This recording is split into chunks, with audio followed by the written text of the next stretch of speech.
আপনাদেরকে আবারও আমন্ত্রণ। আমরা আরেকটা অনলাইন ক্লাসে আমরা আমরা যুক্ত হলাম। আমি একটু সরাসরি আলোচনায় চলে আসি। এই আলোচনায় প্রথমে আমার একটু স্ক্রিন শেয়ার করা দরকার। আমি যে স্ক্রিন শেয়ার করি তাহলে আমরা আমাদের কোর্স আউটলাইনটা দেখতে পাচ্ছি। আমাদের কোর্স আউটলাইনের মোটামুটি অনেক কিছুই পড়া হয়ে গেছে, এবং আমি আপনাদেরকে স্পষ্ট করে জানিয়েছি যে আমাদের একটা পড়া কিন্তু আপনাদের পড়াতে হবে। অর্থাৎ ওই যে রয় পিটার ক্লার্ক এবং আপনার রবার্ট গানিং এর যে নীতিমালা, অর্থাৎ ভালো রাইটিং এর জন্য তারা যে নীতিমালাটা দিয়েছেন সেটা কিন্তু আপনাদের ক্লাসে পড়ানোর কথা। আমি কিন্তু আপনাকে একটু জানতে চাই, আপনারা কি সবাই এটা ফটোকপি করে নিয়েছেন? ফটোকপি করা হয়েছে এই টপিক দুটো? একটু রেসপন্স করেন আমাকে। না না স্যার। স্যার। স্যার কম্পিউটারের দোকানে দেওয়া হয়েছে। আমি আমি আপনাদেরকে আবারও আবারও গুরুত্বর সাথে বলছি যে আমাদের যে 14টা টপিক, যে টপিকগুলো আমাদের এখানে আছে, যেখান থেকে আমাদের পরীক্ষার প্রশ্ন আসার সম্ভাবনা বেশি, এখান থেকেই হবে। এটার মধ্যে কিন্তু দুটো দুটো গুরুত্বপূর্ণ টপিক হচ্ছে যে আমরা কিভাবে ভালো নিউজ স্ক্রিপ্ট লিখবো সংবাদপত্রের জন্য। তো সেটা লেখার জন্য দুজন দুজন আপনার বিদেশি মানুষ, একজন রয় পিটার ক্লার্ক, একজন রবার্ট গানিং, দুইজনই ইউরোপিয়ান। তারা তারা কিছু নির্দেশনা দিয়েছেন যে এইভাবে আমরা ভালো করে এইভাবে আমরা ভালো করে আমাদের নিউজের স্ক্রিপ্ট লিখতে পারি। এটা হচ্ছে তাদের নির্দেশনা। এবং আমি আপনাদেরকে বলেছিলাম, আমাদের ক্লাস যেহেতু মিথস্ক্রিয়ার ক্লাস, আমি আপনাদের বলেছিলাম যে আমি আপনাদের প্রতি ক্লাসে লেকচার দিই, আপনারা লেকচার নিয়ে জেনে সেখান থেকে আবার পড়েন, জানেন, নোট নেন। ঠিক আছে, আমি আপনাদের বলেছিলাম যে আপনাদেরও একটু মনোযোগ দিয়ে পড়া দরকার দু একটা টপিক। সেই টপিকের মধ্যে আমি দুটো টপিক আপনাদের দিয়েছিলাম যে এটা আপনারা পড়বেন, আপনারা এই ক্লাসে আলোচনা করবেন। তো এটা কিন্তু ব্যাপারটা এমন নয় যে স্যার এমনি এমনি দিলেন, হ্যাঁ।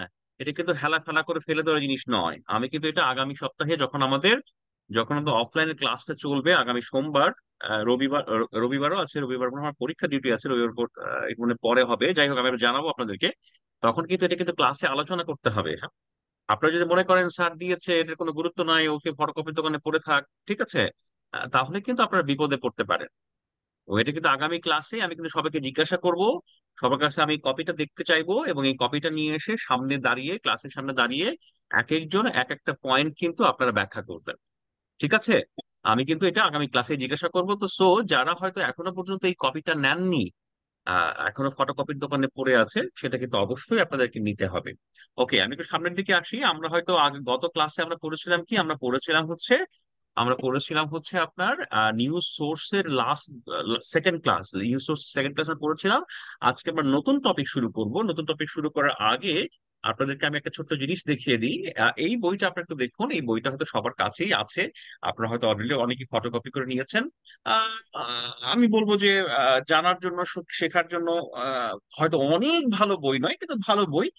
এই বইটাতে আমরা আমরা কিছু বিষয় আছে, সেই বিষয়গুলো আসলে আমরা খুব গুরুত্বপূর্ণ ভাবে পড়বো, যেটা নাম হচ্ছে সাংবাদিকতার পরিভাষা। সাংবাদিকতার পরিভাষা এটা এই সাংবাদিকতার পরিভাষা পড়ার জন্য কি আমি আগে আপনাদের কোনো সোর্সের কথা বলে দিয়েছিলাম? মনে হয় না, তাই না? না স্যার। ওকে, যেমন ধরেন সাংবাদিকতার পরিভাষা, আমি আমি আজকে যেটা আপনাদের পড়াবো, সেটা পড়ানোর কথা যেটা মনে পড়লো আমাদের সাংবাদিকতার কিছু পরিভাষা জানা দরকার। যেমন ধরেন off the record, bifocal mind, হ্যাঁ। তারপরে ব্যুরো, বুলেটিন, মর্গ। মর্গ মানে কি বলেন তো? মর্গ কে বলতে পারেন? Reference library. স্যার রেফার, যেখানে যে মর্গ মানে কি? বলেন বলেন। বিভিন্ন ধরনের রেফারেন্স যেখান থেকে সংবাদ নেওয়া হয়। ওকে, ভালো। আর কেউ বলতে চান মর্গ মানে কি?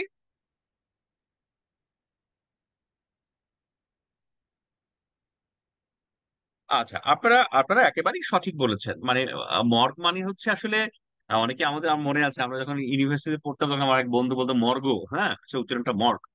মর্গ না, বাংলা অবশ্য বাংলায় যখন লিখি আমরা মর্গই লিখি, হ্যাঁ, গয়ে রেফ, তাই না, মর্গই হয়ে যায় আর কি। তো এই যে মর্গ যে উচ্চারণটা, ইংরেজি শব্দ, আসলে আমরা এই মর্গ মানে হচ্ছে, মূল কথা হচ্ছে যেখানে আসলে মরদেহ থাকে। আপনার ঢাকা ঢাকা মেডিকেলে মর্গ আছে না? ঢাকা মেডিকেল মর্গে কি থাকে? মরদেহ থাকে, লাশ থাকে, তাই না? মানে মর্গ হচ্ছে এমন একটা জায়গা যেখানে মরদেহ থাকে, লাশ থাকে। সেটার প্রয়োজনে বলা হয় যে যেখানে আমরা, আমাদের অনেকেই বলে যে আমরা বর্তমান ব্যবহার করি না এরকম জিনিসপত্র যেখানে আমরা সংরক্ষণ করে রাখি। অর্থাৎ মর্গ, সাংবাদিকতার ভাষায় মর্গ হচ্ছে আপনার যেখানে পুরাতন সংবাদপত্র সংরক্ষিত হয়, যেখানে পুরাতন সংবাদপত্র রাখা হয়, যেখান থেকে রেফারেন্স আকারে যেখানে আমরা তথ্য উপাত্ত নিই। তাহলে দেখেন, জেনারেল ল্যাঙ্গুয়েজে মর্গ হচ্ছে আপনার যেখানে মরদেহ থাকে। ঢাকা মেডিকেলের মর্গ আছে, মানে ঢাকা মেডিকেলের মর্গে তার মরদেহ রাখা হয়েছে, আমরা এভাবে বলি। কিন্তু সংবাদপত্র ভাষায় মর্গ কি? সংবাদ ভাষায় মর্গ হচ্ছে যে যেখানে পুরাতন সংবাদপত্র সংরক্ষিত হয়। তার মানে হচ্ছে দুইটা টার্ম হচ্ছে সম্পূর্ণ আলাদা। একটা শব্দ হচ্ছে যেটা of the records. Of the records মানে কি? অফ দ্য রেকর্ডস মানে হচ্ছে বলে যে আচ্ছা ঠিক আছে, এটা কিন্তু রেকর্ড হচ্ছে না বা এটা কিন্তু রেকর্ডেড নয়, এমন আমরা বলতে পারি। ঠিক আছে, রেকর্ডটা অফ, ও ডাবল এফ। তো এখন আবার সাংবাদিকতার ভাষায় অফ দ্য রেকর্ড কি? সাংবাদিক ভাষায় অফ দ্য রেকর্ড অত্যন্ত গুরুত্বপূর্ণ একটা বিষয়, যেখানে বলা হচ্ছে যে একজন সাক্ষাৎকারদাতা যখন আপনাকে নানা তথ্য দেবেন এবং সংবেদনশীল অনেক তথ্য দেবেন, এবং তখন তিনি আবার বলে দিবেন যে দেখেন আমি কিন্তু আপনাকে তথ্যটা দিলাম, আমার নাম নেবেন না।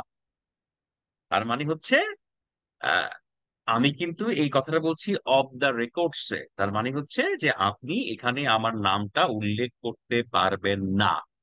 এই তথ্যটা যে আমি দিলাম, এই কথাটা আপনি উল্লেখ করতে পারবেন না, যাকে বলছে অফ দ্য রেকর্ডস। দেখেন আমি এটা একটু আপনার ছোট করে পড়েই শোনাই, এখানে আমাদের এখানে ছোট করে বর্ণনা আছে। কি বলছে?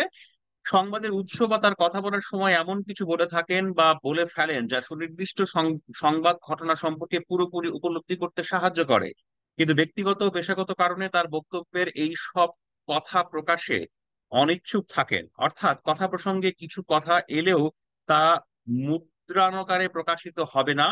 একেই বলে অফ দ্য রেকর্ডস। সংসদীয় কার্য বিবরণীতে প্রায়ই অনেক সময় অফ দ্য রেকর্ডস হয়ে যায়। বুঝতে পেরেছেন? তিনি আমাকে তথ্য দিচ্ছেন, তিনি আপনাকে নানা ধরনের কিছু জানাচ্ছেন, কিন্তু বলছেন যে এইটা আমাকে রেফারেন্স আকারে ব্যবহার করতে পারবেন। ওকে।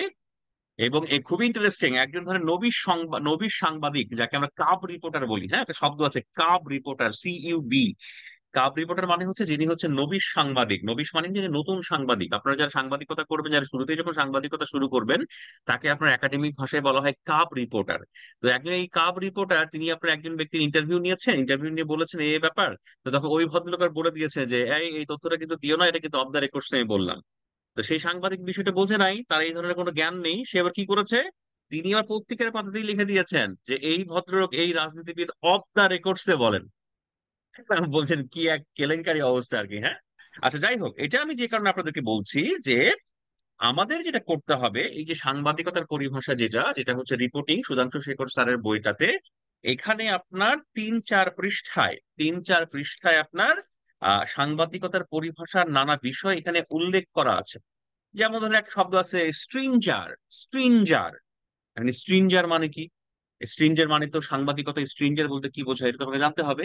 তো এই যে বিষয়গুলো, এই বিষয়গুলো আসলে আমাদের পড়তে হবে।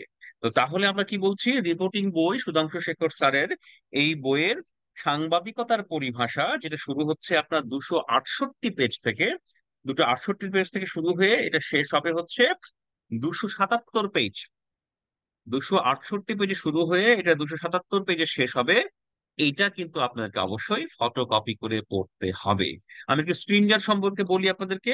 স্ট্রিঞ্জার হচ্ছে ধরেন সাংবাদিকতা যারা দায়িত্ব পালন করেন, যারা মূলত রিপোর্টার, তাদের নানা ধরনের ভাগ আছে, তার নানা ধরনের ক্যাটাগরি আছে। যেমন কি ভাগ? যেমন আমি সাংবাদিকতা করেছি, আমি 8 বছর সাংবাদিকতায় করেছি। আমি কি করেছি, আমি সাংবাদিকতা করতে আপনার প্রতিদিন অফিসে গিয়েছি, এবং আমি কয়েকটা টিভি চ্যানেলের সাথে যুক্ত ছিলাম।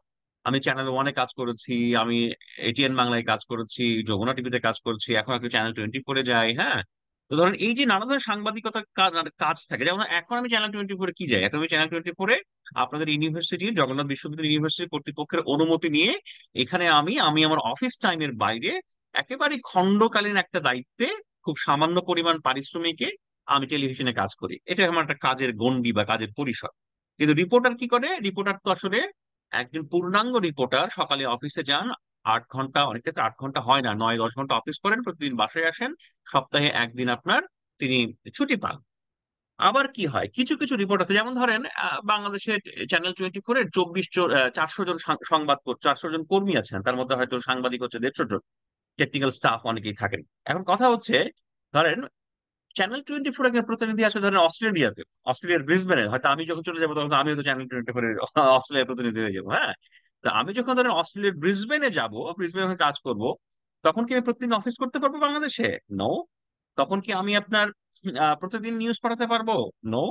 তখন একটা চরিত্র আমার দাঁড়াবে যে আমি হয়তো চ্যানেল 24 কে 3 মাস 6 মাস 1 বছর পরে, 3 মাস 6 মাস 1 বছর পরে একটা করে নিউজ দিব চ্যানেল 24 কে। এবং কি হবে, একটা করে নিউজ দিব চ্যানেল 24 কে, এবং তারা তখন আমাকে ওই একটা নিউজ যে আমি পাঠালাম তার জন্য চ্যানেল 24 আমাকে পে করবে। এটা আরেকটা কাঠামো সাংবাদিকতা করার। অনেকেই বলে এই ধরনের কাজ যারা করেন, যেমন ধরে বাংলাদেশে আছেন ওয়াশিংটন পোস্টের আপনার বা ওয়াল স্ট্রিট জার্নালের সাংবাদিকরা আছেন, তারা অনেকে এই স্ট্রিঞ্জার ক্যাটাগরিতে আছেন। মানে তারা তাদের প্রতিনিধি এবং তারা কাজ করেন, অ্যাসাইন হন, এবং শুধুমাত্র সেই কাজের জন্য, সে একটা রিপোর্টের জন্য তিনি টাকা পান। এই ধরনের সাংবাদিককে বলা হয় স্ট্রিঞ্জার। এই ধরনের স্ট্রিঞ্জার এখন এখন এগুলো তো আপনাকে জানতে হবে। দেখেন আমি পড়ে শোনাই স্ট্রিঞ্জার কি বলছে। বলতে যে সকল সাংবাদিক তাদের প্রেরিত বা সংবাদ পত্রিকার পাতার যতখানি জায়গা জুড়ে ছাপা হয় সেই বিশেষ পারিশ্রমিক, সেই হিসেবে পারিশ্রমিক পান, তাদের স্ট্রিঞ্জার বলে। এরা পুরোপুরি পেশাদার না হওয়ায় এদের শখের সাংবাদিকও বলা হয়।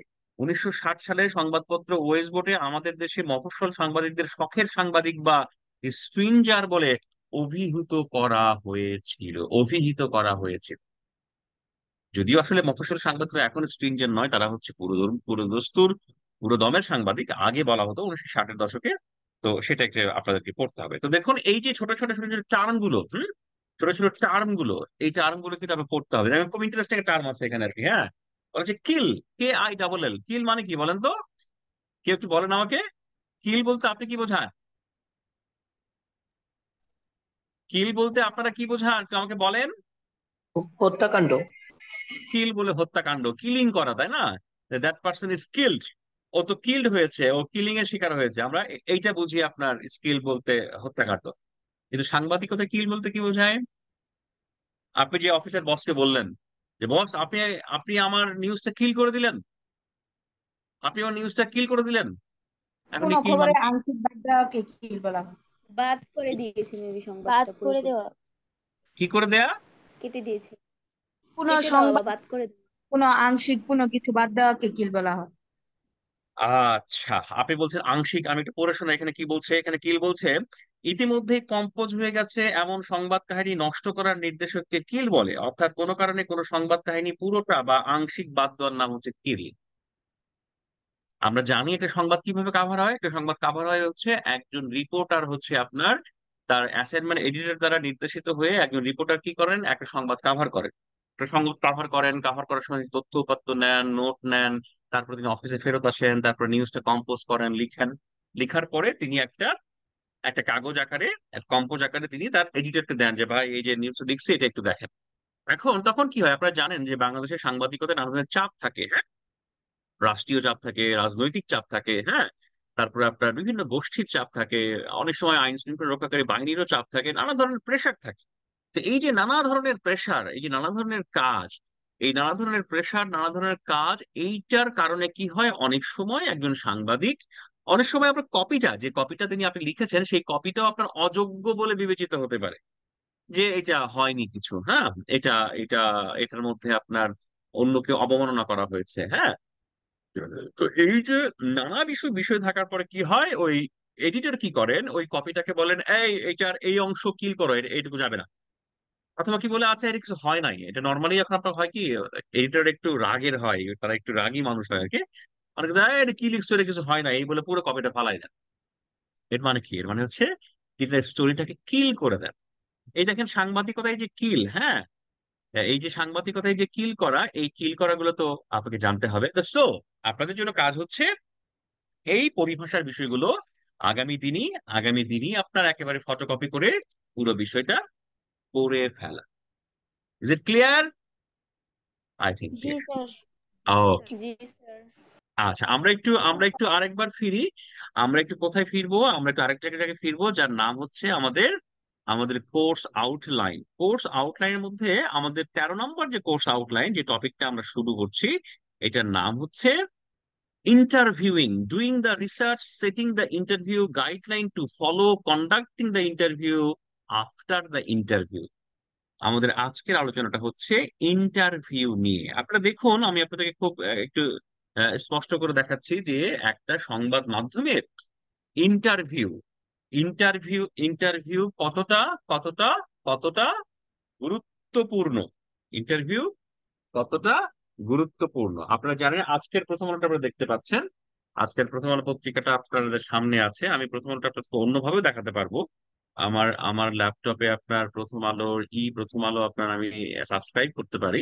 সো প্রথম আলো থেকে আপনাদেরকে দেখাতে পারবো, একটু ওয়েট করুন। তো এই প্রথম আলোতে প্রথম আলোতে আজকের যে সংবাদ প্রকাশিত হয়েছে, আপনারা যদি একটু স্ক্রুটিনি করেন আপনারা দেখবেন যে এই সংবাদের মধ্যে অত্যন্ত গুরুত্বপূর্ণ, হ্যাঁ, অত্যন্ত গুরুত্বপূর্ণ বিষয় হিসেবে অত্যন্ত গুরুত্বপূর্ণ বিষয় হিসেবে আমাদের সামনে এসেছে কি, আমাদের সামনে এসেছে হচ্ছে ইন্টারভিউ। হ্যাঁ, আমি এই যে প্রথম আলোটা আপনাকে দেখাচ্ছি, আপনারা দেখতে পাচ্ছেন না প্রথম আলো? পাচ্ছেন? জি স্যার। আপনারা দেখুন, হ্যাঁ এখানে দেখুন খুব চমৎকার করে এখানে কি আছে যে আজকের প্রথম আলোতে আমাদের সাবেক সেনা প্রধান তিনি আপনার নিষেধাজ্ঞার শিকার হয়েছেন, সেটা নিয়ে আমাদের সংবাদ। ওকে, খুবই চমৎকার। তারপরে দেখেন সংবাদের অত্যন্ত গুরুত্বপূর্ণ আইটেম এবং বলা হচ্ছে পত্রিকার সেকেন্ড লিড বা অত্যন্ত গুরুত্বপূর্ণ বিষয় আকারে সেকেন্ড লিড, হয়তো এই ডান পাশেরটা এটাই সেকেন্ড লিড, বাজেট নিয়ে বলা হয়েছে। তো এখানে খুবই স্পষ্ট করে বলা আছে কি, হয়তো সরকারকেও, এই ঘটনা সরকারকেও হয়তো হেয় করে। এটা কার ইন্টারভিউ? ইন্টারভিউ হচ্ছে আজিজ আহমেদের, একজন সাংবাদিক, তার নাম কাদির কল্লোল। তিনি তার সাথে যোগাযোগ করেছেন এবং তাকে তিনি সময় দিয়েছেন, তার প্রেক্ষাপটে এখানে তিনি ইন্টারভিউ দিয়েছেন। আপনি যদি গতকালের যদি বাংলাদেশের গণমাধ্যম দেখেন, গতকালে যদি বাংলাদেশের গণমাধ্যম দেখেন তাহলে আপনারা দেখতে পাবেন যে এখানে কিন্তু এই ভদ্রলোকের আজিজ আহমেদ সাহেবের অনেকগুলো ইন্টারভিউ এখানে প্রকাশিত হয়েছে। দেখেন ইন্টারভিউ কতটা গুরুত্বপূর্ণ। আরেকটা সংবাদ এখানে আমি আপনাদেরকে বড় করি আপনাদের দেখানোর জন্য। এই সংবাদের হেডলাইনটি কি? রাজনীতি থাকতে পারে বলে ধারণা, তবে গুরুত্ব দিচ্ছে না। কে গুরুত্ব দিচ্ছে না? গুরুত্ব দিচ্ছে না হচ্ছে আহ আওয়ামী লীগ, বর্তমান ক্ষমতাসীন দল। এই নিউজটা কিভাবে হয়েছে আমি একটু আপনাদের পড়ে শোনাই। নিউজটা দেখেন কিভাবে এসেছে। বলা হচ্ছে সাবেক সেনাপ্রধান জেনারেল অবসরপ্রাপ্ত আজিজ আহমেদের উপর যুক্তরাষ্ট্রের নিষেধাজ্ঞার বিষয়টিকে এতটা গুরুত্ব দিতে চাইছে না ক্ষমতাসীন আওয়ামী লীগ। দলটির নেতারা মনে করছেন জাতীয় সংসদ নির্বাচনের পর সরকার এখন অনেকটাই স্থিতিশীল। এই অবস্থায় সাবেক একজন সেনাপ্রধানের বিরুদ্ধে মার্কিন নিষেধাজ্ঞা সরকারের ওপর কোনো প্রভাব ফেলবে না।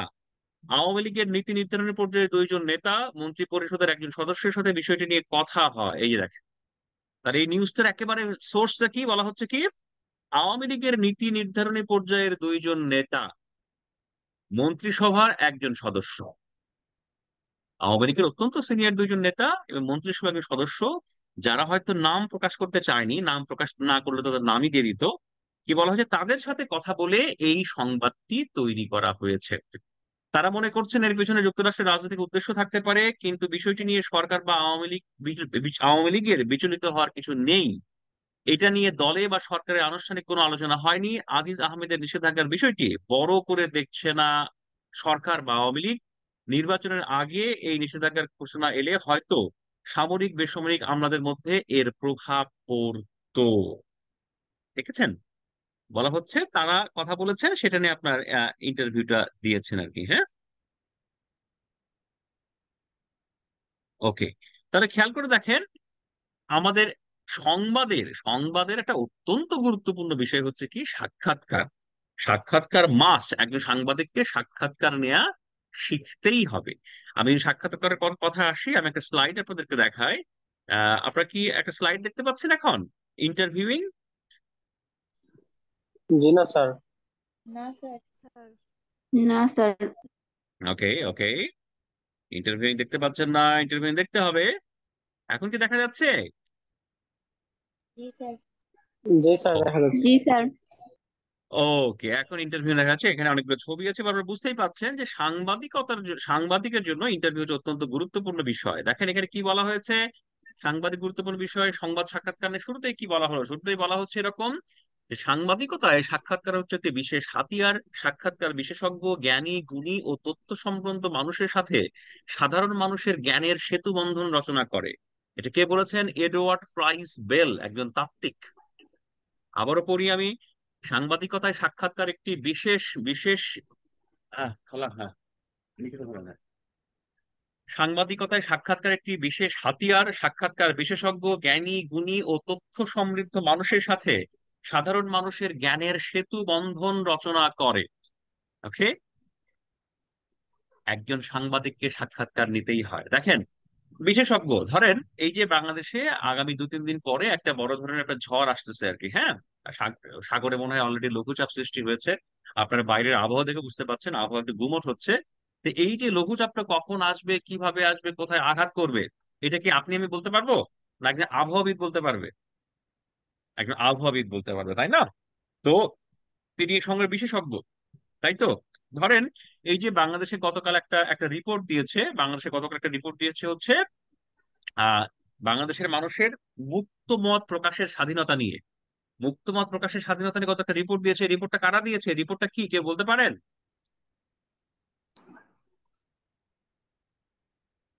কেউ একটু বলতে পারেন আমাকে?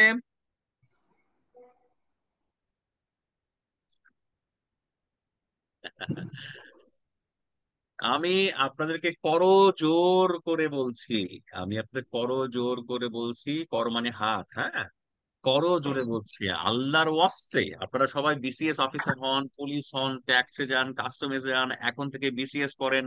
আমার কোনো আপত্তি নেই, সবকিছুতেই আমার সমর্থন। কিন্তু আপনি যদি ক্লাসে একটু ভালো করতে চান, ক্লাসে ভালো করাটা খুব জরুরি, সেটা খুব প্রয়োজনীয়, সেটাকে একটু গুরুত্ব দেন। সাথে আপনি যদি নিজেকে একজন ইনফরমেটিভ, যার কাছে অনেক তথ্য থাকে, আপনি যদি নিজেকে একজন ইনফরমেটিভ, নিজেকে একজন যোগ্য আধুনিক মানুষ হিসেবে গড়ে তোলার ব্যাপারে যদি নিজেকে এগিয়ে নেন, আল্লাহর ওয়াস্তে আপনাদেরকে প্রত্যেকদিন সংবাদপত্র পড়তে হবে, নানা বিষয় জানতে হবে, নানা বিষয়ে তথ্য সমৃদ্ধ হতে হবে। আর তার জন্য সংবাদপত্র পড়া মাস্ট।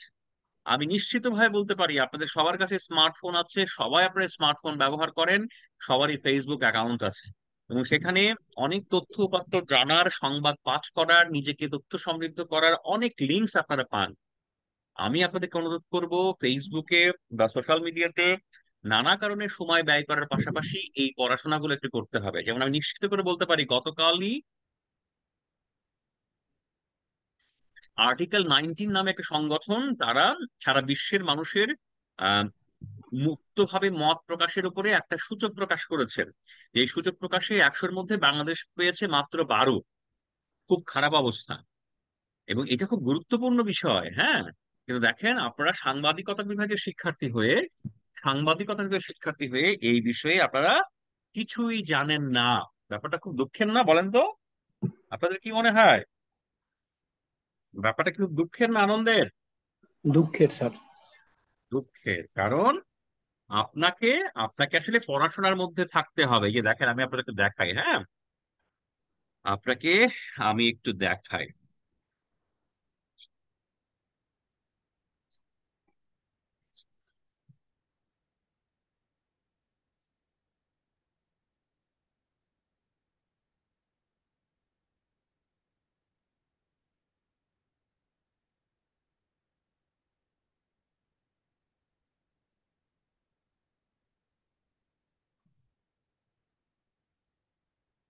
এই যে দেখেন, মত প্রকাশের স্বাধীনতার সংকটজনক পর্যায়ে, দেখেছেন?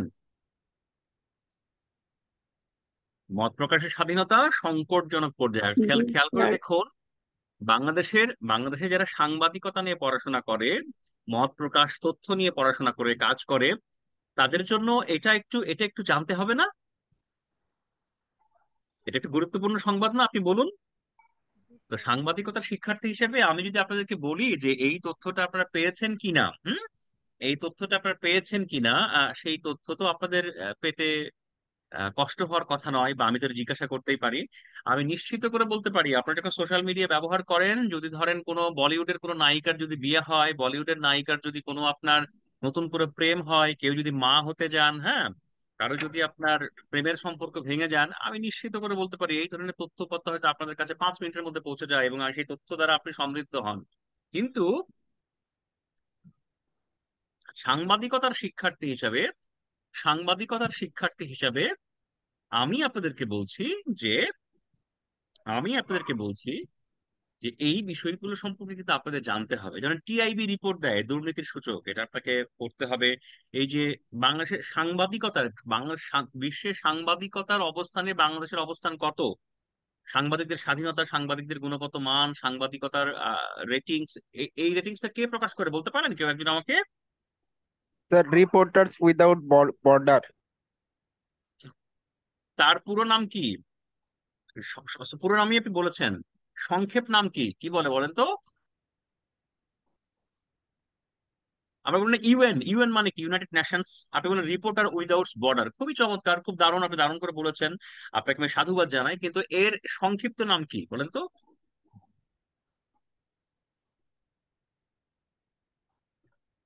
আপনি বলছেন রিপোর্টার্স উইদাউট বর্ডার, তার মানে কি এর সংক্ষিপ্ত নাম হচ্ছে আর ডাব্লিউ বি, তাই কি?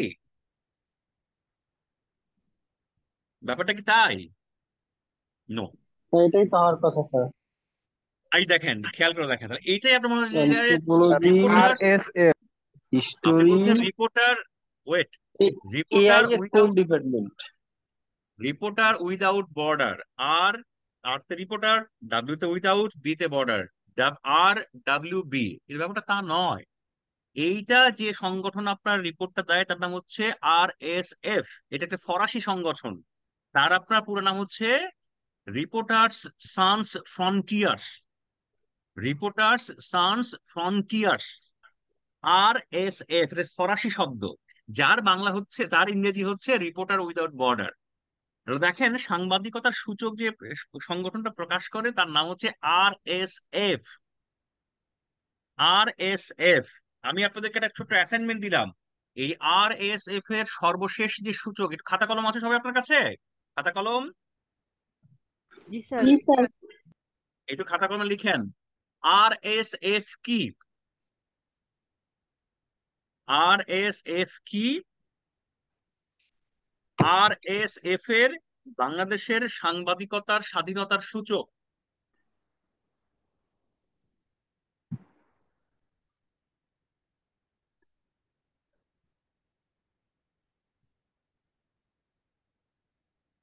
এইটা আপনারা আগামী দিন ক্লাসে পড়ে আসবেন, হ্যাঁ, এটা আমি আপনাদের আগামী দিন ক্লাসে আমরা আমরা এটা পড়বো, হ্যাঁ। ওই যে আমি আপনাদের বললাম যে রিপোর্টার সাউন্স ফ্রন্টিয়ার্স, এটা মনে হয় আরেকটু, মনে হয় একটু আসলে উচ্চারণটা আমার একটু ভুল হচ্ছে।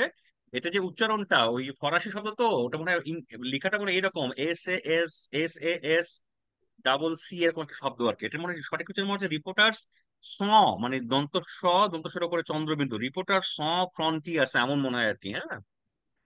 তো so আপনারা একটু একটু দেখে নেবেন, এটা কিন্তু পড়ে আসবেন, আগামী দিন ক্লাসে আমি জিজ্ঞাসা করবো, ঠিক আছে, যে এটা কি, কবে থেকে কাজ করে, বাংলাদেশের সূচক কত, সূচক কেন কমছে বাংলাদেশের বারবার, সমস্যা কি, এটা কিন্তু আগামী দিন পড়ে আসবেন। ক্লিয়ার বিষয়টা? জি স্যার। ওকে, তাহলে খেয়াল করে দেখুন, আমরা আলোচনাটা এগোচ্ছিলাম, এই যে যদি আপনাকে, আপনি যদি একটা সাংবাদিক হিসেবে যদি কারো কাছে যান যে বাংলাদেশের মত প্রকাশের স্বাধীনতা সংকটজনক পর্যায়ে, এটা নিয়ে আপনাকে ইন্টারভিউ করতে হবে না? আপনি রিপোর্টার, এটা যদি আপনি রিপোর্ট করতে যান, আপনাকে ইন্টারভিউ করতে হবে নাকি? তো যিনি আপনাকে জি ইন্টারভিউ স্যার। দিবেন, জানাবেন, তিনি কি হবেন? তিনি হচ্ছেন এই যে মত প্রকাশের স্বাধীনতার ব্যাপারে একজন জ্ঞানী মানুষ হবেন, গুণী মানুষ হবেন। মানে গণযোগাযোগের কেউ হতে পারে, তাই না? এটা আবার পলিটিক্যাল সায়েন্সেরও কেউ হতে পারে, আর এরও কেউ হতে পারে, ঠিক আছে? তো তারা কি হবেন? তারা হবেন হচ্ছে গুণী মানুষ, তথ্য সমৃদ্ধ মানুষ। আপনারা হয়তো বলতে পারেন, ধরেন আমার একটা খুব আকর্ষণের জায়গা, আমার একটা খুব গুরুত্বপূর্ণ জায়গা হচ্ছে বাংলাদেশের মুক্তিযুদ্ধ। আপনি জানেন আমি অনেক লেখালেখি করি মুক্তিযুদ্ধ নিয়ে, এবং এই মুক্তিযুদ্ধ নিয়ে লেখালেখি করতে গিয়ে আমার কিছু বইও প্রকাশিত হয়েছে, আপনারা সেটাও জানেন, হ্যাঁ। তো আমি আপনাদেরকে এটা বলতে চাই, এই যে মুক্তিযুদ্ধ, মুক্তিযুদ্ধ নিয়ে লেখালেখি করার যে বিষয়টা, অনেকে হয়তো আপনাকে মনে করেন যে আমাদের স্যার মিনহাজ স্যার হয়তো একটু মুক্তিযুদ্ধ নিয়ে অনেক কিছু জানেন, হ্যাঁ। তো আপনাদের অনেক বন্ধু, আপনাদের অনেক বড় ভাই, তারা যখন আসলে সাংবাদিকতা করেন, তারা মুক্তিযুদ্ধ নিয়ে অনেক কিছু জানতে আমাকে ফোন করেন, যে স্যার এটা কি, একটু আমাদের যদি একটু বলে দেন, হ্যাঁ, বা স্যার স্যার আমি কি করতে পারি। তখন আমি কি করি, তাদেরকে আমি যদি জানি তখন আমি সেটা শেয়ার করি, না হলে পরবর্তীতে আমার কাছে যে রিসোর্সেস গুলো আছে, সেই রিসোর্সেস গুলোর ভিত্তিতে আমি আসলে পড়াশোনা করে তাদেরকে আবার জানাই। তার মানে দেখেন, সাংবাদিকতায় সাক্ষাৎকারটা কি একটা সেতু বন্ধন। সেতু বন্ধন কিসের জন্য? তথ্যের জন্য, মতামতের জন্য, কোনো বিষয় জানার জন্য, কোনো বিষয়ে পরিষ্কার হওয়ার জন্য। তো সাংবাদিককে বরাবরই আপনার সাক্ষাৎকার নিতে হয়। ক্লিয়ার বিষয়টা? এবং দেখেন, আমি একটু সাক্ষাৎকার নিতে পছন্দ করতাম, সাক্ষাৎকার আমার ভালো লাগতো, এবং জানেন আমার কাছে আমার সাক্ষাৎকার ভিত্তিক 3টা মুক্তিযুদ্ধের বই আছে, সাইমন রিং অন্যান্যের 71, রণ ও অন্যান্যের 71, রণ ভাই মারা গেলেন, সবশেষ প্রকাশিত হয়েছে সাকাত আলী খান ও অন্যান্যের 71। আমি যখন কাজ করেছি, সাক্ষাৎকারগুলো নিয়েছি, তখন কিন্তু আস্তে আস্তে আস্তে আস্তে এগুলো বিকশিত হতে হতে এক পর্যায়ে চমৎকার বইয়ে রূপান্তরিত হয়েছে। যেমন বইগুলো অনেকে পড়েন, অনেক ইউনিভার্সিটি লাইব্রেরিতে থাকে। হুম। সো এটার একটা ভালো দিক আমরা পরিণত হয়েছে। তো আমরা এই এডওয়ার্ড প্রাইস বেলের কথা অনুযায়ী জানলাম শিকাগো ডেইলি থেকে, তিনি শিকাগো ডেইলি সাংবাদিক ছিলেন, যে সাংবাদিকতায় সাক্ষাৎকার কেন গুরুত্বপূর্ণ। আমরা পরবর্তীতে যাই। আপনারা জানেন যে সাংবাদিকতায় সাক্ষাৎকার নিয়ে কিন্তু অনেকেই অনেকেই অনেকেই অনেক কৃতিত্বের স্বাক্ষর রেখেছেন। অনেকেই আপনারা অনেক বড় বড় কাজ করেছেন। যেমন ধরেন আপনারা আপনারা আপনারা সাংবাদিক খালেদ মহিউদ্দিনকে চেনেন, চেনেন না খালেদ ভাইকে? জি স্যার। জি স্যার। জি স্যার। উনি আমার ডিপার্টমেন্টের বড় ভাই। হ্যাঁ, উনি আমার ডিপার্টমেন্টের বড় ভাই, ডিডব্লিউ তে আছেন। আপনারা জানেন ডিডব্লিউ তে আমারও কিছু লেখা ছাপে, উনি মাঝে মাঝে আমার লেখাগুলো ছাপেন বিভিন্ন জায়গায়। হুম। তো এই যে আপনার বিষয়গুলো, তো সেই বিষয়গুলো সাংবাদিকতায় সাক্ষাৎকার নিয়ে অনেক ফেমাস হওয়া যায়। আপনারা দেখেন, আপনার সবাই কিন্তু খালেদ মহিউদ্দিনকে চেনেন হচ্ছে সাক্ষাৎকারের জন্য। কিন্তু খালেদ মহিউদ্দিন কিন্তু দৈনিক প্রথম আলোর আপনার সাংবাদিক ছিলেন। খালেদ মহিউদ্দিন আপনারা হয়তো কেউ জানেন না, খালেদ মহিউদ্দিন আপনার ওটাকে বলে হচ্ছে আপনার কোর্ট বিট, হ্যাঁ, কোর্ট, হাইকোর্ট, হ্যাঁ, উচ্চ আদালত বিটের খালেদ মহিউদ্দিন অত্যন্ত বড় এবং গুণী একজন সাংবাদিক ছিলেন। বুঝতে পেরেছেন? তো আমরা খালেদ মহিউদ্দিনকে চিনি। খালেদ মহিউদ্দিন আহমেদ আজকের বাংলাদেশ নামক অনুষ্ঠানে ইন্ডিপেন্ডেন্ট টিভিতে তিনি বিভিন্ন মানুষের ইন্টারভিউ নিতেন, বিভিন্ন ধরনের যৌক্তিক বাঁকাতেরা প্রশ্ন করতেন। হ্যাঁ, প্রশ্ন করে তিনি আহ নানা ধরনের তথ্য উপাত্ত বের করে নিতেন। এই জন্য খালেদ মহিউদ্দিনকে আমরা চিনি। এবং মূলত কি চিনি, তিনি কিন্তু মূলত সাংবাদিক, কিন্তু অনেক ভালো একজন ইন্টারভিউ সাক্ষাৎকার গ্রহীতা। এই যে ইন্টারভিউ সাক্ষাৎকার গ্রহীতার মধ্যে বিশ্বে যারা ফেমাস হয়েছেন তাদের মধ্যে ল্যারি কিং, আপনার ল্যারি কিংকে হয়তো চিনে থাকবেন, অনেক এক গুরুত্বপূর্ণ ব্যক্তিত্ব সাংবাদিকতায়। আরো আপনার ভালো করে যারা আপনার বিখ্যাত হয়েছেন, এই যে ল্যারি কিং একটা একটা ইন্টারভিউ দেখতে পাচ্ছে, তিনি পুতিনের একটা ইন্টারভিউ নিয়েছেন, সেটা এখানে দেখা যাচ্ছে। এখানে আরেকটা ইন্টারভিউ দেখা যাচ্ছে আপনার ল্যারি কিং এর। তারপরে আমরা এই ভদ্রলোককে চিনি, ইনি হচ্ছেন ডেভিড ফ্রস্ট। ডেভিড ফ্রস্টের বিখ্যাত বিষয়, ডেভিড ফ্রস্ট আমাদের জাতির পিতা বঙ্গবন্ধু শেখ মুজিবুর রহমানের ইন্টারভিউ নিয়েছিলেন, এবং তিনি মাননীয় প্রধানমন্ত্রী শেখ হাসিনার ইন্টারভিউ করেছিলেন। ডেভিড ফ্রস্ট এখানে যার সাথে আছেন তার হলো টনি ব্লেয়ার। আমরা জিল্লুর ভাইকেও চিনি, যিনি সাংবাদিকতায় অনেক বিখ্যাত মানুষ, হ্যাঁ, সাংবাদিকতা নিয়েছেন। আমি শুধু ছবিগুলো দেখাচ্ছি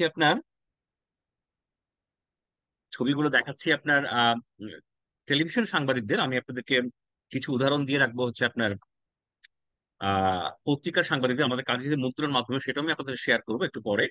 এই যে খালেদ মহিউদ্দিনকে দেখা যাচ্ছে এখানে, আপনারা দেখেছেন।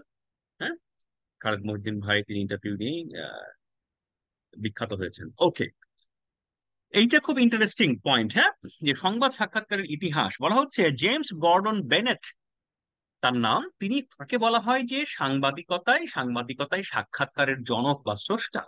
1836 সালে প্রথম সংবাদ সাক্ষাৎকার প্রকাশিত হয়েছিল। রোজিনা টাউনসেন্ডকে একটি খুনের ঘটনায় সাক্ষাৎকার নিয়েছিলেন এই যে জেমস গর্ডন বেনেট।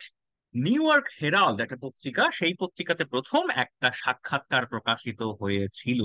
এই যে এখানে আপনি দেখছেন আজিজ সাহেব সাক্ষাৎকার দিয়েছেন। হ্যাঁ, আর সে বলছেন এই ঘটনা সরকারকেও হয়তো হেয় করে। এই ধরনের সাক্ষাৎকার আগে কখনো সংবাদ মাধ্যমে প্রকাশিত হতো না। প্রথম প্রকাশিত হলো 1836 প্রশ্ন সালে। আছে স্যার। প্রশ্ন আছে, আমি শেষ করি বাবা, আমি প্রশ্ন কথা জিজ্ঞেস করছি আপনাকে। হ্যাঁ, যে এই সাক্ষাৎকার প্রকাশিত হলো, তারপর থেকেই সাক্ষাৎকারের প্রচলন শুরু হলো আপনার সংবাদ মাধ্যমে। হ্যাঁ, আপনি প্রশ্নটা করেন। এই তো হচ্ছে আপনি, মানে আমরা দেখছি যে হচ্ছে ওনার আগে কখনো সাক্ষাৎকার নেওয়া হতো না, কিন্তু আমরা তো হুম, পত্রিকা খুললেই হচ্ছে দেখি যে কোনো নিউজে বিভিন্ন ধরনের প্রতিষ্ঠান বলেন আর ব্যক্তি বলেন তাদের রেফারেন্স থাকে, তাদের কাছ থেকে তথ্যপত্র থাকে। মানে তার আগে সংবাদপত্রগুলো কিভাবে ছাপানো হতো আচ্ছা। সাক্ষাৎকার ওই আগে। যে আমি আপনাদেরকে প্রথম থেকে বলেছিলাম, আমাদের সংবাদপত্রের প্রথমে ফর্ম ছিল ক্রোনোলজিক্যাল ফর্ম। আপনার মনে আছে ক্রোনোলজিক্যাল ফর্ম? মানে আস্তে আস্তে গল্পটা এগোতো। আমরা সংবাদ স্ট্রাকচারের মধ্যে পড়েছিলাম, আমি জানি না আপনি ক্লাসে ছিলেন কিনা। তো আগে আসলে সংবাদপত্রে আপনার সংবাদ লেখা হতো গল্পের কাঠামোতে। গল্পে কি হয়, গল্প হচ্ছে একটা ছোট্ট জায়গা থেকে গল্পটা শুরু হয় এবং শেষে শেষে কি হয়, গল্পটার ক্লাইম্যাক্সে পৌঁছায়, তাই না? গল্পটা জি। একটা জায়গা থেকে শুরু হয়, তারপর আস্তে আস্তে যেটা ক্লাইম্যাক্সে পৌঁছায়। নিউজ আগে আসলে এভাবেই হতো সংবাদপত্র বিকাশের প্রথম দিকে। তারপরে কি হলো, তারপরে এটা আপনার আস্তে আস্তে পরিশীলিত হলো, আস্তে আস্তে নতুন নতুন পদ্ধতি আবিষ্কার হলো। আমরা পেলাম হচ্ছে আপনার ফাইবার ব্লু 1H, আমরা পেলাম হচ্ছে আপনার ইনভার্টেড পিরামিড স্ট্রাকচার। তারপরে সাংবাদিকতা আস্তে আস্তে বিকশিত হওয়া শুরু করলো। যখন আপনার সাংবাদিকতার প্রথম যখন পরিসর ছিল, প্রথম যখন জায়গা ছিল, তখন সাংবাদিকতাটা, সাংবাদিক রিপোর্টিং করার জন্য অনেকে তথ্যপাত্র নিতেন, অনেকের সাথে কথা বলতেন, এটা ঠিক, ঠিক আছে, জায়গাতে যেতেন, এটাও ঠিক। কিন্তু তাদেরকে উল্লেখ করা যে আমাকে ইনি জানিয়েছেন, ওই কর্তৃপক্ষের উনি জানিয়েছেন, প্রত্যক্ষদর্শী জানিয়েছেন, এই যে বিভিন্ন জায়গায় উল্লেখ করে নাম পরিচয় উল্লেখ করে আপনার তাদেরকে রেফারেন্স দেয়া, তাদেরকে গুরুত্ব দেয়া, এই প্রক্রিয়াটা লিখিত সংবাদে সেই সময় ছিল না। বুঝতে পেরেছেন? পরবর্তীতে জি স্যার। বিশ্বাসযোগ্যতা অর্জন করার জন্য এই বিষয়গুলো পরবর্তীতে ইন্ট্রোডিউস হয়েছে। আর এখানে আমি যেটা বলছি যে একজন ব্যক্তিকে গুরুত্ব দিয়ে তার কথায় সংবাদ মাধ্যমে ছাপানো, এই কালচার শুরুর দিকে একেবারেই ছিল না, একেবারেই ছিল না। বুঝতে পেরেছেন? সংবাদ সাক্ষাৎ কিন্তু দুই ভাবে প্রচার হয়। এই যে দেখেন আজকের যে সংবাদপত্র আমি আপনাকে দেখিয়েছি, দুই ভাবে প্রচার। কি একটা হচ্ছে ওই ব্যক্তির পুরোপুরি বক্তব্য কিছু প্রশ্নের প্রেক্ষাপটে শুধুমাত্র তারই ব্যক্তিত্ব, যেমন ধরেন জেনারেল আজিজের ইন্টারভিউটা আজকে এখানে আছে, তাই না? আবার কি, আবার হচ্ছে আপনার যে আপনি সংবাদ তৈরি করার জন্য, অন্য কারোর কাছে তথ্য নেওয়ার জন্য, কোনো একটা ঘটনার ভ্যালিডেশনের জন্য, বিশ্বাসযোগ্য করে করে তোলার জন্য আপনি যখন কারোর সাথে কথা বলেন, সেই কথার কিছু অংশ ব্যবহার করেন, সেটাও সাক্ষাৎকার। এই যে দুটো নিউজ আমি আপনাদেরকে দেখালাম, এই দেখেন আপনারা আরেকবার, হ্যাঁ, এই যে দুটো নিউজ আপনাদেরকে আমি দেখালাম, এখানে আছে প্রথম পাতায়। হ্যাঁ,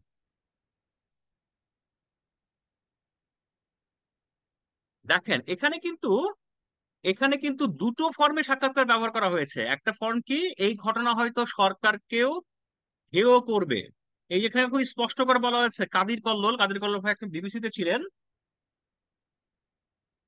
কাদির কল্লোল ভাই তাকে সাক্ষাৎকার নিয়েছেন। এখানে লেখা আছে কি, প্রথম আলো তাকে প্রশ্ন করছে, যুক্তরাষ্ট্র আপনার উপর নিষেধাজ্ঞা দিয়েছে, সেটা আপনি কিভাবে দেখেন? এখানে আজিজ সাহেব আপনার জবাব দিচ্ছেন সরাসরি, ঠিক আছে, এটা একটা বিষয়।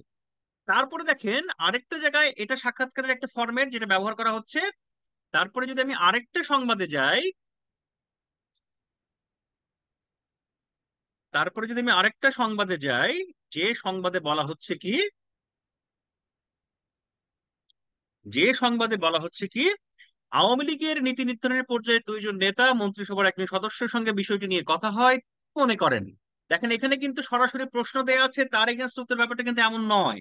এখানে একজনের কাছে তথ্য নেওয়া হয়েছে, তথ্য নেওয়া থেকে সেটাকে প্রক্রিয়াজাত করে একটা প্রসেসের মধ্যে নিয়ে এসে এই নিউজে ব্যবহার করা।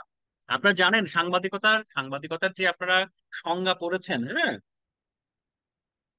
কনসেপ্ট অফ জার্নালিজম যে কোর্স আপনারা পড়েছেন, সাংবাদিকতার যে ধারণাগুলো পড়েছেন, সেখানে আপনারা সবাই খুব ভালো করে জানেন যে আমাদের সবার কাছেই তথ্য আসে। পৃথিবীতে প্রত্যেকটা মানুষই হচ্ছে তথ্য সমৃদ্ধ, সবার কাছেই তথ্য চলে আসে। কিন্তু ইন্টারেস্টিংটা কি, সাংবাদিকের কাজ হচ্ছে সেই তথ্যটাকে বিশেষভাবে প্রক্রিয়াজাত করে মানুষকে জানানোর জন্য ব্যবহার করা। তো here is important thing is process. Process, যে কোন প্রসেসের মাধ্যমে সংবাদটাকে প্রক্রিয়াজাত করে সেই সাংবাদিক সেটা ব্যবহার করবেন। বুঝতে পেরেছেন?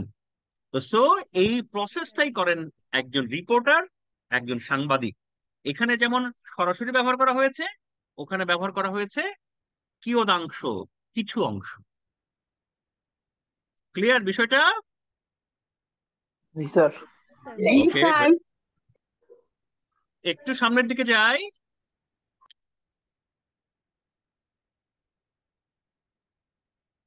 এই যে দেখেন ইন্টারভিউ কত প্রকার, তার একটা আলোচনা। এখানে ইন্টারভিউকে নানা ভাগে ভাগ করা যায়, হ্যাঁ। এখানে ছোট্ট করে বলা আছে নিউজ ইন্টারভিউ, আপনি যখন নিউজের জন্য ইন্টারভিউ নেন, সেই নিউজ ইন্টারভিউর মধ্যে ভাগ আছে। এই যে পলিটিক্যাল লিডার যেমন ইন্টারভিউ হয়, সেটা যেমন ইন্টারভিউ। আবার অনেক সময় কি হয়, কোন বিখ্যাত ব্যক্তির আপনার ফিচার ইন্টারভিউ হয়, যেমন সাকিব আল হাসান বিয়ে করেছেন, তারপরে তার একটা ইন্টারভিউ হচ্ছে, কবে প্রেম করলেন, কবে ভালো লাগলো, কবে বিয়ে হলো, কবে বিয়ের সিদ্ধান্ত নিলেন, ঠিক আছে, এরকম ইন্টারভিউ হয়, যাকে আমরা পার্সোনালিটি ইন্টারভিউ বলি। দেখে এখানে একটা ভাগ আছে, বলা হচ্ছে নিউজ ইন্টারভিউ, সিম্পোজিয়াম ইন্টারভিউ, যখন ধরেন অনেক মানুষজন থাকে তখন যে প্রশ্ন করে সেটা সিম্পোজিয়াম ইন্টারভিউ বলে, কনফারেন্স থাকে। বলা হচ্ছে পার্সোনালিটি ইন্টারভিউ। এই যে আজিজ সাহেবের ইন্টারভিউ, এটা one kind of personality interview, হ্যাঁ। এই যে ওপর যে তিনজন আওয়ামী লীগের নেতারা বলেছেন, এটা হচ্ছে আপনার নিউজ ইন্টারভিউ। একটু সামনের দিকে যাই। ইন্টারভিউকে আরো ভাগে ভাগ করা যায়, বলা হচ্ছে অপিনিয়ন ইন্টারভিউ, কারো মতামত নেওয়ার জন্য, তা ইনফরমেশন ইন্টারভিউ, তথ্য নেওয়ার জন্য। আপনি যদি এখন আজকে আবহাওয়া অফিসে ফোন করেন, সেখানকার দায়িত্বরত কর্মকর্তার সাথে কথা বলেন যে আমাদের সাগরে যেটা লঘুচাপ তৈরি হওয়ার কথা, এই লঘুচাপের অবস্থা কি, এটা আপনি তথ্যের জন্য ফোন দিচ্ছেন। আপনি যদি ঢাকা বিশ্ববিদ্যালয়ের বা জগন্নাথ বিশ্ববিদ্যালয়ের কোনো শিক্ষককে ফোন দেন যে স্যার, আর্টিকেল 19 নামে একটা প্রতিষ্ঠান আমাদেরকে বাংলাদেশের মত প্রকাশের স্বাধীনতা অনেক কম বলে বলছে, এই বিষয়ে আপনার একটা মন্তব্য কি, আমাকে একটু জানান। সেটা হবে অপিনিয়ন ইন্টারভিউ। বলা হচ্ছে পার্সোনালিটি ইন্টারভিউ। ওই যে আপনাকে বললাম সাকিব আল হাসান নতুন বিয়ে করেছেন, বা কোনো একজন আপনার কোনো একজন চিত্র তারকা বিয়ে করেছেন, হ্যাঁ, তাদেরকে নিয়ে যদি আপনি কোনো নিউজ করেন, সেটা হবে আপনার পার্সোনালিটি ইন্টারভিউ। ইন্টারভিউর আরো ভাগ আছে। আচ্ছা না, এটা আমরা আগামী দিন পড়বো। এই এই কয়েকটা ভাগ আছে। হ্যাঁ, আমি আপনাদেরকে আরেকটা রেফারেন্স দিয়ে দিচ্ছি, হ্যাঁ, এটা একটু পড়ে নেবেন। আমি আপনাদের দুটো ইংরেজি বইয়ের রেফারেন্স দিব, আমাদের মূল যে বই, কিন্তু সহজ করে পড়ার জন্য, সহজ করে বোঝার জন্য আমাদের সংবাদ সাক্ষাৎকার নিয়ে যে বই থেকে আমরা পড়তে পারি, সেই বইয়ের একটা অন্যতম নাম হচ্ছে দ্য রিপোর্টিং না, দ্য কমপ্লিট রিপোর্টার তো অন্যদের লেখা। তো এই যে রিপোর্টিং বইটা আপনারা এই বইটাতে সপ্তম অধ্যায়ে সাক্ষাৎকার নামের চ্যাপ্টার আছে, হ্যাঁ, সপ্তম অধ্যায়ে সাক্ষাৎকার নামের চ্যাপ্টার, এটা হচ্ছে 91 পেজের, 91 পেজ। এটা একটু ফটোকপি করে পুরোটাই পড়তে হবে। ক্লিয়ার বিষয়টা? জি স্যার। জি ওকে। স্যার। এটা আচ্ছা, এটা আছে হচ্ছে আপনার 91 পেজ থেকে 105 পৃষ্ঠা পর্যন্ত। ঠিক আছে? জি আচ্ছা, স্যার। ওকে। আচ্ছা, আমি আমি ক্লাসের একেবারে শেষ পর্যায়ে চলে আসছি, আজকে আর আমি ক্লাসটা বড় করতে চাই না। আচ্ছা, একটু আমাকে বলে, আসলে ইউনিভার্সিটিতে আমাদের পরীক্ষা শুরু হয়ে যাচ্ছে, তো আমরা অবশ্যই মানে আপনারা জানেন পরীক্ষার সময় জিটু থাকে। আমার আসলে এই সপ্তাহে কয়েকটা ইউনিভার্সিটিতে কয়েকটা মিটিং ছিল মাননীয় ভিসি মহোদয়ের সাথে, সেখানে আমাদের কাজ ছিল, ট্রেনিং ছিল আর কি, হ্যাঁ, যে কারণে আমি আপনাদের ক্লাসগুলো ঠিক মতো নিতে পারিনি। আমি আগামী সপ্তাহে ডেফিনেটলি আমাদের ক্লাস হবে, যদিও পরীক্ষার ডিউটি আছে আমার, আমি আপনাদের টাইম টেবিল জানিয়ে দিব। আর ইন দা মিন টাইম যেহেতু আসলে কয়েকটা ক্লাস মিস হয়ে গেছে, আমি যদি, আমাদের তো মঙ্গলবারে আমরা অফিসিয়ালি আপনার অনলাইনে নিতে পারি, আমি যদি আরো দু একটা ক্লাস যদি আপনাদের একটু অনলাইনে নিতে চাই, বা সেটা যদি একটু ছুটির দিনে হয়, আপনাদের কি খুব বেশি আপত্তি আছে, বা আপনারা কি কোনো সমস্যায় পড়বেন? না স্যার। না স্যার। না স্যার। না ও, ভেরি ফাইন, ভেরি ফাইন। তাহলে একটু আমি আমি খুবই কৃতজ্ঞ আপনাদের প্রতি যে আপনারা আমাকে সহযোগিতা করছেন, আমরাও ক্লাসগুলো এগিয়ে নিতে পারছি। তাহলে আপনারা একটু ধরে রাখেন যে আগামী শনিবারে আমাদের একটা অনলাইনে ক্লাস হতে পারে, আগামী শনিবার। ঠিক আছে, মাথায় থাকবে আপনাদের? স্যার আমাদের সেকেন্ড মিডের আগে জি জটিং স্যার। নিউজ জটিং নিয়ে কয়েকটা ক্লাস হলে ভালো হয়। অবশ্যই আমি আপনাদের জটিংসে ক্লাস নিব। আজকে 22 তারিখ, আমাদের পরীক্ষা হবে আগামী সপ্তাহের প্রথমে, তাই না? আগামী সপ্তাহে মানে 1 থেকে 7 তারিখের মধ্যে। আপনি খুব চমৎকার বলেছেন, আমরা জটিংসে ক্লাস, আমরা ক্লাসে আবার প্র্যাকটিস করবো। সেদিন দেখেন আপনাদের আমি কপি দিয়েছিলাম, আমরা প্র্যাকটিস করেছি, সেটা আপনাদের কাজে লেগেছে না? ডেফিনেটলি আপনাদের কাজে লেগেছে, তাই তো? জি স্যার। তো ঠিক এইভাবেই আমি আগামী ক্লাসে, যেদিন আমরা সশরীরে ক্লাস করব, নিশ্চয়ই আগামী সপ্তাহে আমরা 2-3 দিন সশরীরে ক্লাস করব, তখন আমি অবশ্যই আপনাদের এই জটিং এর প্র্যাকটিস গুলো করাবো, এবং পরীক্ষার জন্য আপনি যাতে যথাযথভাবে প্রস্তুতি নিতে পারেন, আপনি যদি ক্লিয়ার থাকেন আপনার কোশ্চেন সম্পর্কে, সেই বিষয়ে যা করা প্রয়োজন আমি অবশ্যই করব। কিন্তু ধন্যবাদ স্যার। আপনাদের একটু সহযোগিতা আমি কামনা করছি, হ্যাঁ, আমাকে একটু সহযোগিতা করবেন। আমরা আসলে নানাভাবে একটু ব্যস্ততা থাকে আমাদের, যে কারণে আপনার ক্লাসগুলো হচ্ছে মাঝে মাঝে একটু অনিয়ম হয়। তো তার জন্য আমি দুঃখ প্রকাশ করছি, এবং আমি আসলে আন্তরিকভাবে আপনাদের সহযোগিতা কামনা করছি, যার মাধ্যমে আমরা আমাদের কোর্সটাকে আমরা শেষ করতে পারি, হ্যাঁ। তো থ্যাংক ইউ সো মাচ। আজকে আমি শেষ করি, আপনাদের যদি কোনো আপত্তি না থাকে আজকে শেষ করি, স্যার। আমাদের পরবর্তী। হ্যাঁ, বলেন। স্যার একটা কথা ছিল। স্যার হ্যাঁ, আজকের ক্লাসের রেকর্ডিংটা একটু দিলে ভালো হতো, ওই নেটের জন্য মাঝে মাঝে শুনতে পাইনি, কেটে গেছে। সামিয়া, আমি আপনাদের সকল ক্লাসের রেকর্ডিং দিয়ে দিই, এটাও দিয়ে দিই। ঠিক আছে? আচ্ছা স্যার, ধন্যবাদ। আমি আপনাদের, আপনি আপনি আপনি কি বলতে পারেন যে কোনো ক্লাসের রেকর্ডিং আপনি পাননি? এমন কি হয়েছে? না না, স্যার, হয়নি। হয়নি। স্যার সবাই আচ্ছা, পেয়েছে। সবই পেয়েছেন। আপনি এটাও পেয়ে যাবেন, আপনি যদি চান আচ্ছা আজকেই দিয়ে দেন, আমি এখনই আপলোড করছি, বিকালে আপনি পেয়ে যাবেন। ঠিক আছে সামিয়া? জি স্যার একটা স্যার, প্রশ্ন ধন্যবাদ। ছিল। হ্যাঁ, আলিফ প্রশ্ন করেন। স্যার আমাদের সেমিস্টারের সম্ভাব্য তারিখ কবে হইতে পারে যদি জানতে পারতাম। আলিফ, এটার একটা ডেট আছে ইউনিভার্সিটিতে, হ্যাঁ, যাকে আমরা একাডেমিক ক্যালেন্ডার বলি। একাডেমিক ক্যালেন্ডারটা আমাদের বিভাগে টাঙানো আছে। আপনাদের কবে পরীক্ষা, কবে ক্লাস সাসপেন্ড, তার একটা ডেট আছে, হ্যাঁ। তো এই ডেটটা আসলে এখন যেহেতু আমি বিভাগে নেই, বা আমার তো এখন বাসায়, তাই না, এখন আমি বলতে পারছি না। আগামী দিন যখন আমি সশরীরে আমি আপনাদের ক্লাসে যাব, তখন আমি আপনাকে একেবারেই কবে আমাদের ক্লাস শেষ হবে, কবে সম্ভব পরীক্ষা, কবে আপনারা পরীক্ষার আগে 2 সপ্তাহ ছুটি পাবেন, মানে প্রস্তুতির জন্য, সব আমি আপনাকে জানিয়ে দেবো। ইভেন কোনো কারণে যদি আপনার এই ছুটিটা কম হয় বা পরীক্ষাটা পেছায়, সেই সংক্রান্ত তথ্য আপনাদের প্রয়োজন হয়, আমি শ্রদ্ধেয় চেয়ারম্যান স্যারের সাথে আলাপ করে আপনাকে জানিয়ে দেবো। ধন্যবাদ স্যার।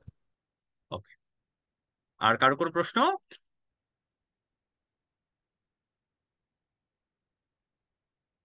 ওকে, তাহলে আমরা শেষ করি। অনেক ধন্যবাদ আপনাদেরকে। আমি আপনাদের প্রতি ভীষণ ভাবে কৃতজ্ঞ। আপনারা আসলে আহ আমি এই ক্লাসগুলোতে আপনারা সাড়া দেন আমার আহ্বানে।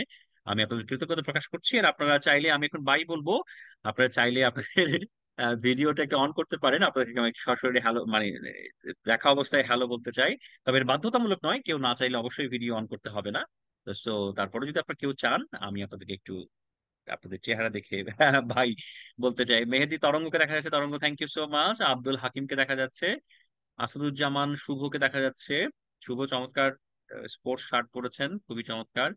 আব্দুল কুদ্দুস, কুদ্দুস, হ্যাঁ দেখা যাচ্ছে। অনেকের আবার এমন এমন নামে আপনার টাইটেল করা, হ্যাঁ খুব মুশকিল, হ্যাঁ। যাই হোক, হ্যাঁ, অনেক কৃতজ্ঞতা আপনাদেরকে। আপনারা অনেক ভালো থাকবেন, আপনাদের জন্য শুভকামনা। আপনারা অনেক ভালো থাকবেন। শাকিলকেও দেখা যাচ্ছে। শাকিল, এটা কোন দেশের জার্সি শাকিল? এটা জার্মানির? জার্সি এটা স্যার, ক্লাবে অ্যাজেক্স। আজাক্স না, আজাক্স? জি, জি স্যার, জি স্যার, হ্যাঁ, ওকে কেএফসি ওকে। Ajax sir. এএফসি কে, আজাক্স আর কি, হ্যাঁ এটা মনে হয় কোন দেশের, ইউরোপিয়ান একটা ক্লাব আর কি, হ্যাঁ ডেফিনেটলি। নেদারল্যান্ডসের ক্লাব স্যার। জি স্যার, নেদারল্যান্ডস এর ক্লাব, হ্যাঁ হ্যাঁ, ওকে। জি অনেক স্যার, জি ধন্যবাদ, আপনারা ভালো থাকবেন। আপনাদের অনেক শুভকামনা। নিশ্চয়ই আমাদের দেখা হবে, নিশ্চয়ই আমরা আমাদের প্র্যাকটিস গুলো ঠিকঠাক মতো করবো। এবং ইন দা মিন টাইম, যদি আপনাদের কোনো ধরনের সহযোগিতার প্রয়োজন হয়, আপনারা যদি মনে করেন যে স্যার আমাদের কোনো কাজে আসতে পারে, please feel free to contact with me. আমি চেষ্টা করব আপনাদেরকে আন্তরিকভাবে সহযোগিতা করার জন্য, from my limit. Okay, thank you so much. অনেক ভালো থাকবেন, দেখা হবে, হ্যাঁ। ও, আল্লাহ হাফেজ। আল্লাহ হাফেজ। আসসালামু আলাইকুম স্যার।